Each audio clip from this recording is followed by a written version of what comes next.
অভিনয়ে দক্ষতা থাকা সত্ত্বেও সোশ্যাল মিডিয়ায় বহুবার ট্রোলের শিকার হয়েছেন জোয়ার ভাটার নিশা ওরফে শ্রুতি দাস।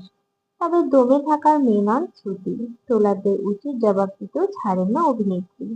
কাজ হোক কিংবা ব্যক্তিগত জীবন সবকিছু নিয়ে খোলামেলা শ্রুতি। সম্প্রতি সোশ্যাল মিডিয়ায় নিশাকে নিয়ে একটি পোস্ট করেন শ্রুতি। ছবির একদিকে নিশার কপাল ফেটে রক্ত ঝরছে তার যন্ত্রণা, অন্যদিকে মস্তির মুডে শ্রুতি। ক্যাপশনে লেখা অভিনয়ের ভেতর অভিনয়। এবার অভিনেত্রী সেই পোস্ট ঘিরে বাঁধল সমস্যা।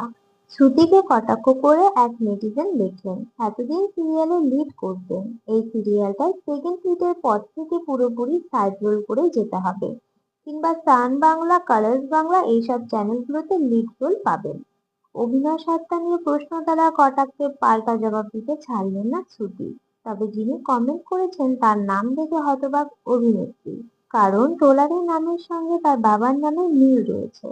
তাই শ্রুতি লেখেন, সুব্রত শর্মা আমার বাবার নামের কলঙ্ক। ছোট পর্দার গুন্ডি থেকে ইতিমধ্যে বড় পর্দার সফর শুরু করেছেন শ্রুতি। তবে আপাতত জি বাংলা জোয়ার ভাটা নিয়ে ব্যস্ত শ্রুতি। তো বন্ধুরা, এই নিয়ে তোমাদের কি মতামত কমেন্ট করে জানাও। ভিডিওটি ভালো লেগে থাকলে লাইক কমেন্ট করে শেয়ার করে দিও। আমার চ্যানেলে নতুন হয়ে থাকলে চ্যানেলটি সাবস্ক্রাইব করে দিও।